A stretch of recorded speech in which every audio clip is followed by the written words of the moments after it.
Good morning বন্ধুরা, সকাল সকাল চলে গেলাম বাজারে। তো বাজারে গিয়ে আনলাম, দেখেন বন্ধুরা, আজকে বেশি কিছু আনিনি। আজকে নিয়েছি কাতল মাছ আর নিয়েছি সজনে ডাঁটা। ডাটা গুড মর্নিং, কেমন আছো? আছো ভালো আছো তো? যাক, ভালো থাকতে হবে সবসময়ের জন্য। আর দেখি আজকে রিয়াকশানটা মোটামুটি ভালোই হবে, কেননা জ্যান্ত কাতলা এনেছি, বাবার পছন্দের হবে। বাবা হরে কৃষ্ণ, গুড মর্নিং, কেমন আছেন? এত মাছ কেন আছে দেখেছেন তো, জ্যান্ত মাছ। দামটা একটু বেশি হয়ে গেল বুঝলে, বললো 800 গ্রাম 350 টাকা, 320 টাকা। হ্যাঁ, বেশি করে গেল না। তো দেখি মা কি করছে। মা গুড মর্নিং। কাতলা মাছ মা, কেন জ্যান্ত কাতলা মাছ কি রান্না করো মা?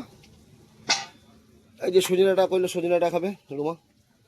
তো নিয়ে আসলাম সজনেটা, কাতলা মাছ। আর এদিকে মা সকাল সকাল দেখেন আমাদের বাড়িতে রান্না বান্না প্রায় কমপ্লিটের দিকে, মাছ হলে হয়ে যাবে।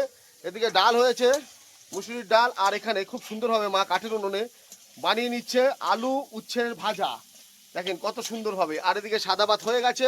কারা এরকম আলু উচ্ছে ভাজা ডাল খেতে পছন্দ করেন অবশ্যই কমেন্টসে জানাবেন। সকালবেলায় বাড়িতে থাকলে দুটো সাদা ভাত খেতেই হবে, ঠিক আছে? এটা হচ্ছে রায়বাড়ির কর্ম, এটা রায়বাড়ির ধর্ম। তো বন্ধুরা চলেন, দেখা হচ্ছে আবার পরের ভিডিওতে। বাই।